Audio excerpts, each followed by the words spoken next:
world where achievements and accolades motivate us to do more and be more, we're often left wondering, is this really it? Deep inside, you know there is more to life. You're ready to leave behind the old, push your way through, and claim the deeper life that's calling you. That's where we excel.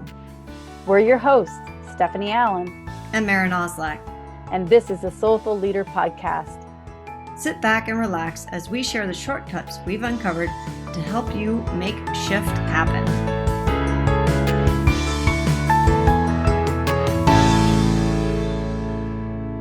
Welcome to the Soulful Leader Podcast. This is Stephanie, and I'm here with Maren. And today's conversation is a more inward conversation. We tend to look for our answers and for life and for our value and worth outside ourselves. And when we do so, we can get really lost and basically waste a lot of time, money, and energy. So I wanted to start with a little story on Nasruddin. Nasruddin is a Sufi, kind of the wisdom of the idiots Nasruddin is known for. So he's a being. And so the story goes like this. Nasruddin is in a pub one night and he has had a few too many to drink. And he comes out of the pub and he realizes he's lost his keys. And so he goes over to the lamppost and he's looking for his keys and he's trying to find them and he's struggling a great deal. And one of his friends after a while comes out of the pub and says, "Oh, Nasruddin, I thought you had left a while ago. What are you doing still here?" He said, "Well, I've lost my keys." He said, "Well, that's okay. I'll help you find your keys." And his friend and he now are both looking for the keys underneath the lamppost and searching and searching. And finally, his friend says to Nasruddin, "Nasruddin, we've been out here for a long time. Are you sure your keys are here?" He said, "No, actually, I lost them over there in the dark, but there's more light here."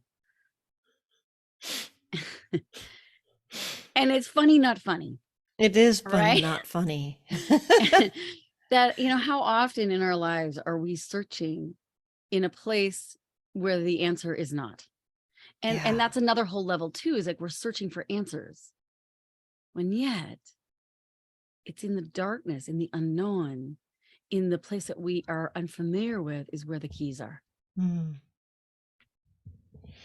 Yeah, that is it's a lovely story and it makes me want to just go sit with it for a while.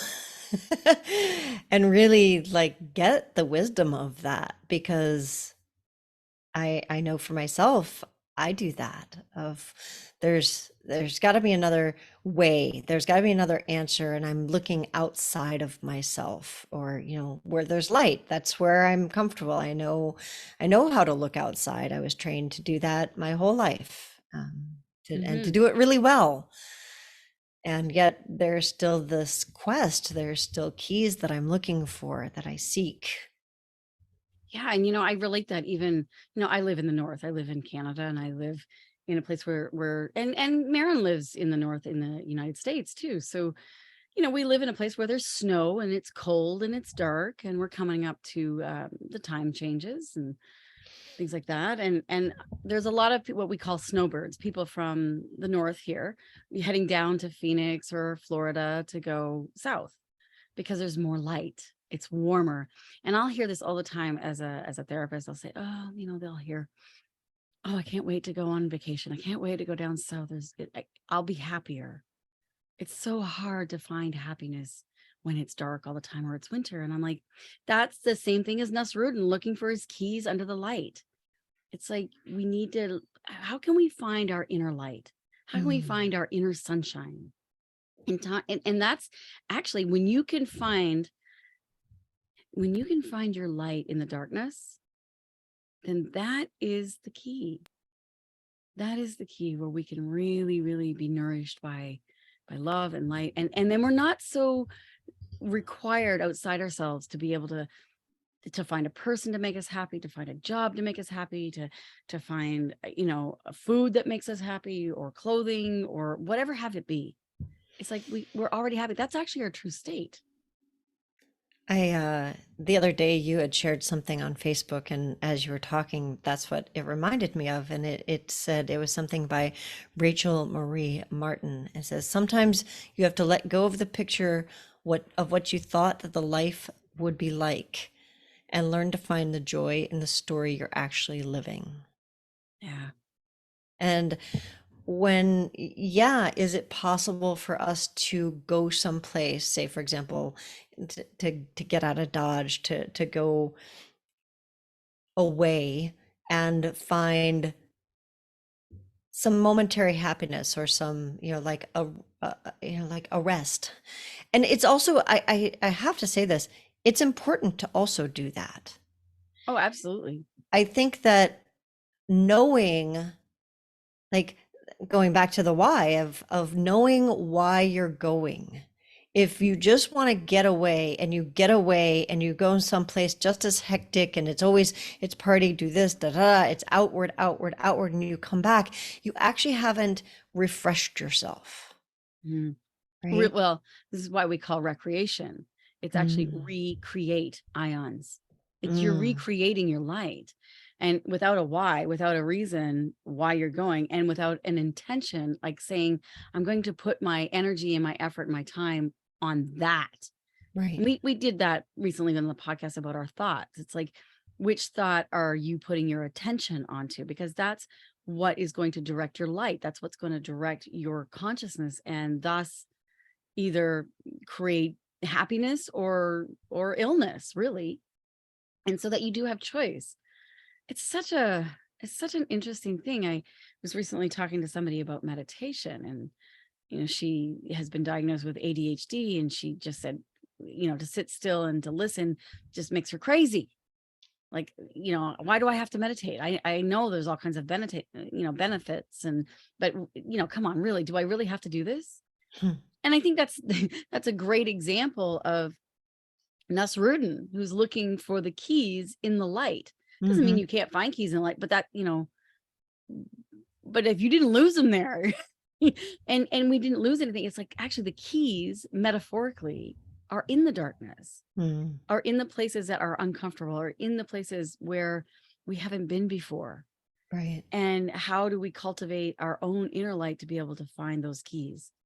And sitting still is one of them. And I'll tell you, it's not easy because we It haven't does, learned it. because we haven't learned it. Yeah. And to go back to answering the question of your friend, of no, you don't have to. There's no, you don't have to. It's what is it that you want. And that's not even a judgment of, like, I know a lot of people who are perfectly happy with their at least seemingly happy with their outer lives, and pursuing the outer goals, and Mhm. like having the next boat, or the next car, or the next house, or the next, keeping up with the Joneses. And I think that there are increasing numbers of people who are feeling like, what else, there's something else, because the next card didn't do it for me. I still feel an empty place. I still feel like there has to be another car, and then another car, and then, and you know what, the truth is there won't ever be enough. Right. Yeah. If that's what you're driven by, if like your value and your success and your worth is all driven by about what you've accumulated in the outside or what you've done in the outer world, you're going to set yourself up for being attached, and that's going to make you suffer, Well, and in even that if way. it's not, even if it's what you were taught, so it may not be that your value, it's not necessarily, for me, it's not a judgment. It's just of, we were taught to value those things, and that's the markers of success, and that's Hmm. what we should want. That's what we've been trained to, go for the bigger, better, badder, and comparison of I'm Yeah. better than. And there's nothing wrong with that. Go There for is, it. there There's is, absolutely correct. nothing wrong with that. So like, go for it. What both Maren and I are speaking of is like when you finally are going down that road and you've been accumulating or you've been seeking outside, and all of a sudden you realize, is this it? Like, really? There's got to be more. I'm tired. Or like something's missing. That's when that's the call to then find the keys inside. Right, because then you start to realize like all of that stuff is it's the known world. It's what we understand, and that's what we've been trained to. I know how to do that. I don't know how to do this thing of there's something more. What is more? Where do I find it? I feel the longing. Hmm. I feel that I'm not satisfied in what I have and what I'm doing and the people I'm with, and so I go on vacation, or I go south for the winter, or I go, on a pilgrimage to India, or what, whatever. And that's where I feel like that's an opening for us. Hmm. Hmm. That's the opportunity to say, ah, there's something else. And I need to look in a different place. And maybe when we're called to go someplace else, maybe that is instead of just going, okay, I need to go on vacation and get away from here. Why? Yeah. What are What's you the needing? real, yeah, what's the real Hmm. need? And maybe it is, as I go and explore that and realize there is something else that I'm needing, because that's an opening, it's a doorway for us. Yeah. Yeah. Yeah. I'm thinking, coming back to like even New Year's resolutions again, Mm. try to goal setting. And so many people are saying, that's it. I don't want to set goals. And that's the aha moment of when you say, okay, What do I want? what do you want then? And it's not about wanting in the outer world. It might be a wanting in the internal self of saying, I want stillness. I want peace. I want to know I'm enough already. And that is a directional change instead of an outward accumulation. It's an inward unlearning, unlearning how to stop the mind. Well, you can't stop the mind. The mind is like weather. It's going to keep on going. So how do I presence this mind and not be attached to it? How do I Mm. let go of that? And so we have to unlearn things. And we talk about our thoughts and our mind, and we're not either, although we have both. And it's not about this or that. And it's not about separating the inner from the outer. It's when we talk about life balance, like you hear that a lot too. It's like work-life balance. So many people have a different persona at work than they do back at home with their family or loved ones or by themselves. So there's an old saying of, who are you when no one is looking? Mm. It's like to really be true, to really be authentic, we are we are we are transparent. We are the same in all areas of our life. And it evolves, it changes. We are also not the same. So I said it's not a judgment of an either or, it's a both and. I think a lot of times we choose to be somebody different at work because it's safer. Where I can say, if I'm if I'm not myself in this relationship or at work or wherever, right? Someplace where, then if it fails, well, it wasn't me really anyway. If That's right, that's something right. goes wrong, or there's a, right, the flip side of that is when it succeeds, you feel like a fake because Hmm. it wasn't you anyway. And so stepping up with our authentic selves of being, and it's so vulnerable, it's such a it's such a scary thing to put ourselves out there in a place of, this is the authentic me, because of the fear of judgment, of the fear of not enoughness, of all of the things that we carry with us. And truly the only way to get to that place that we were just talking about, of being able to look and find the keys in the darkness, is moving the veils out of the way, of moving the false selves and the like, oh my gosh, I have to be this person to be accepted there, I have to do that, I have to put on airs, I have to, all of the have to's, Hmm. and just stand, kind of naked, like what was the story about the king Like who was the naked? emperor. The emperor with new clothes, right? Hmm. Yeah. Yeah, to really truly be seen. Oh.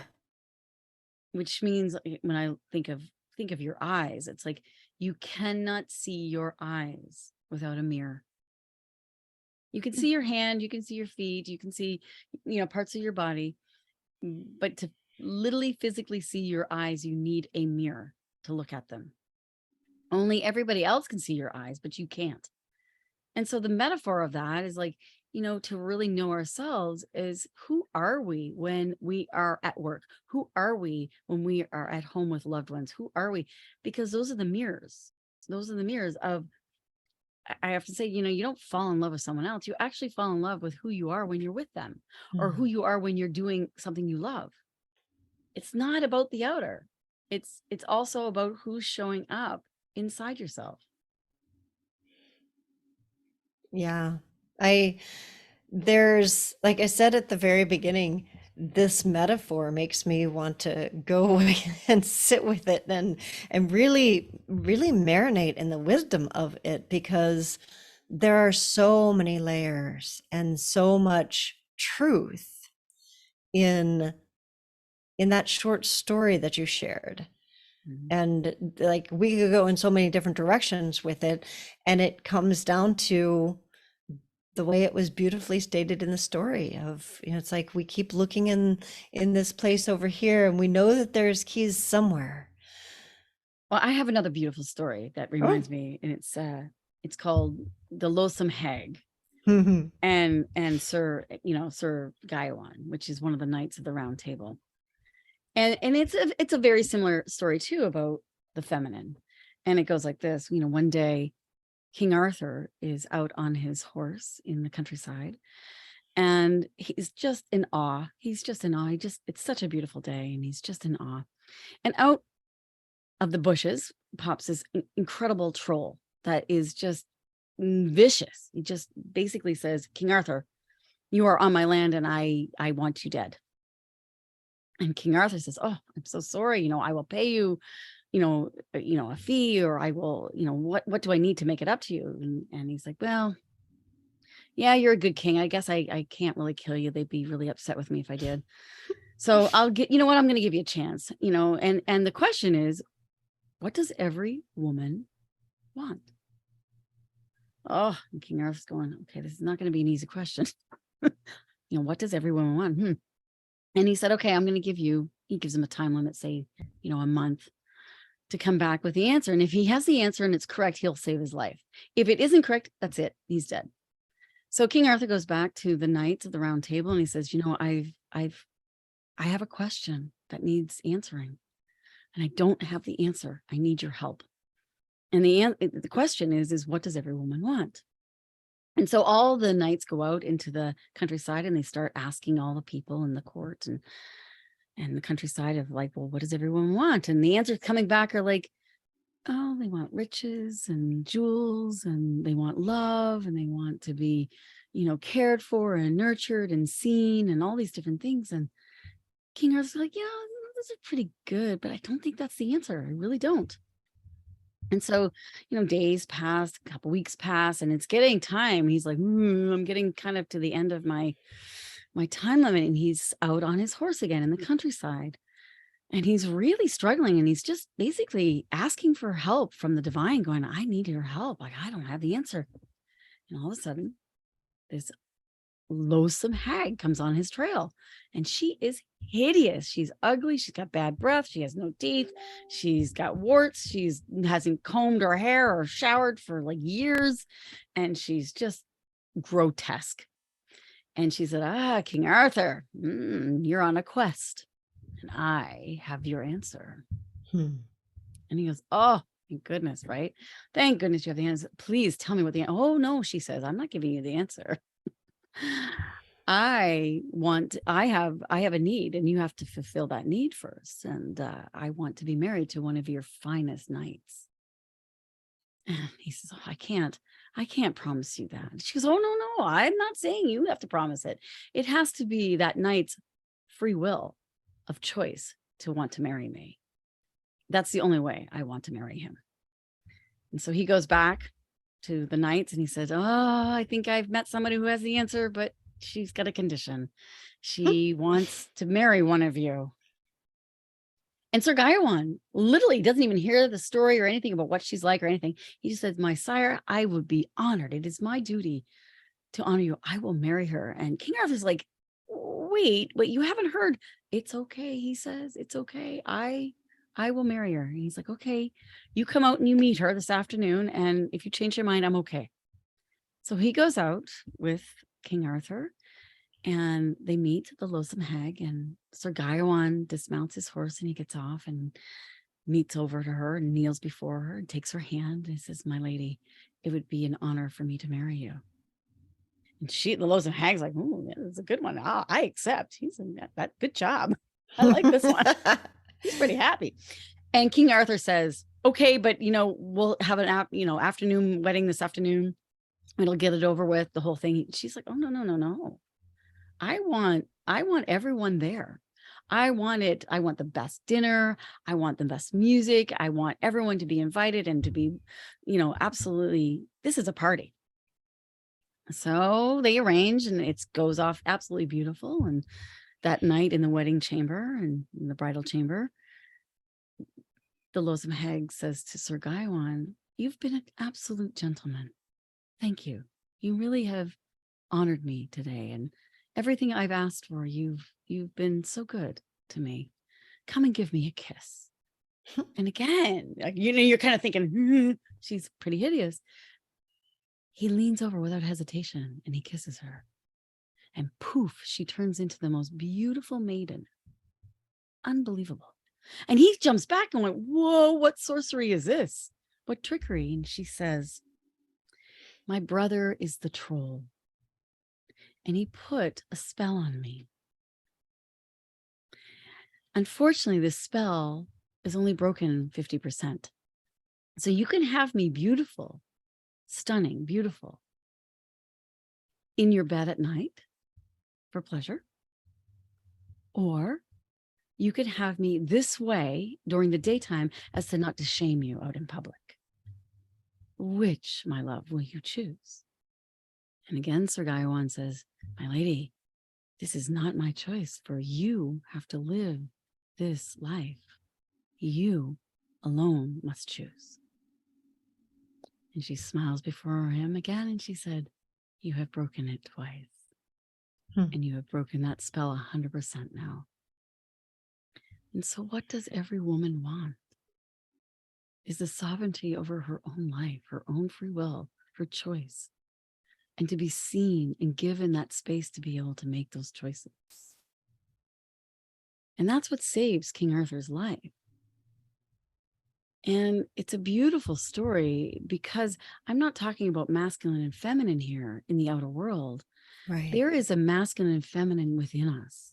I was going to say that. It's not about, this is not what every woman wants. This In is the what outer world, it's the inside feminine inside of all of us is seeking. And so whether you're a man or a woman, there is a part of us that wants our sovereignty and to be recognized and seen Mhm.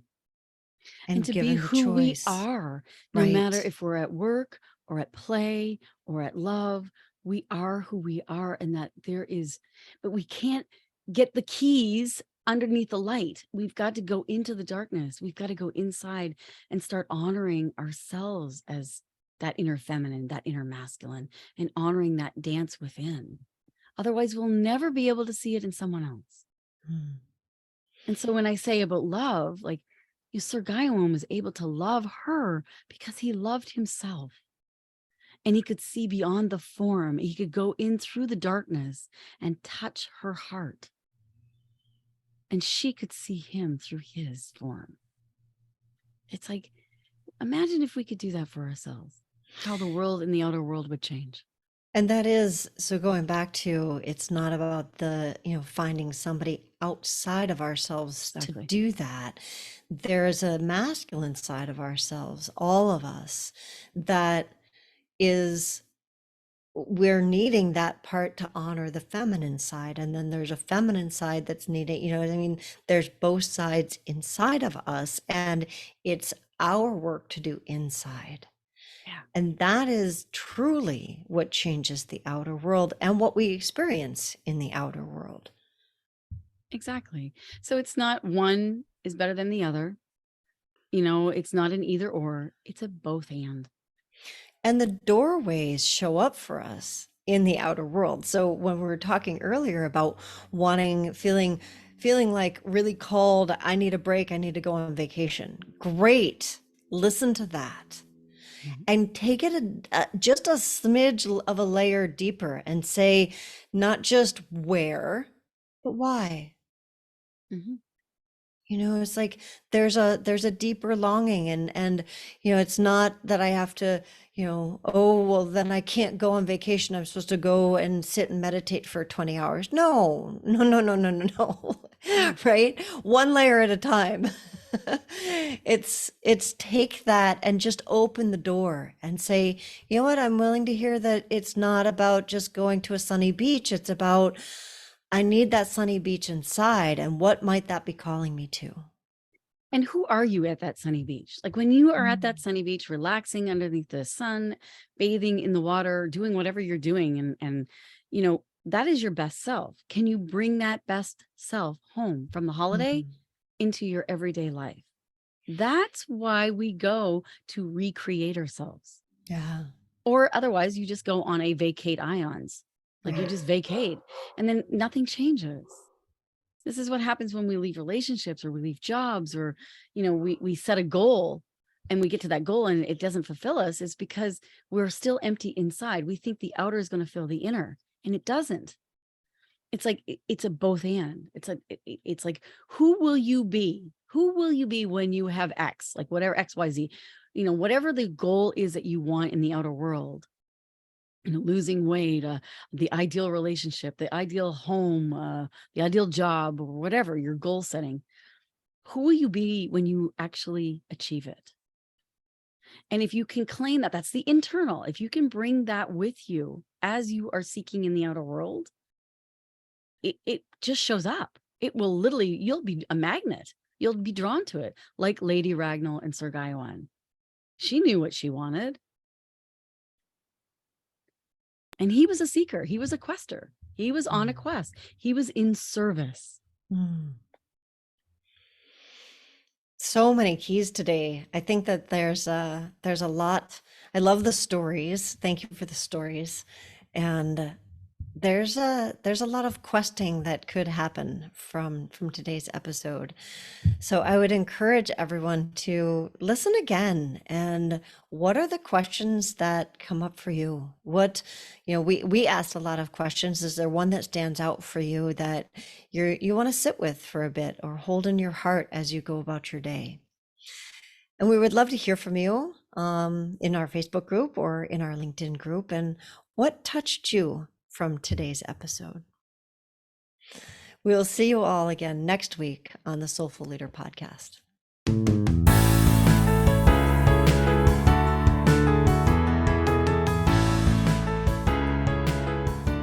And that wraps up another episode of the Soulful Leader podcast with your hosts, Stephanie Allen and Maren Oslack.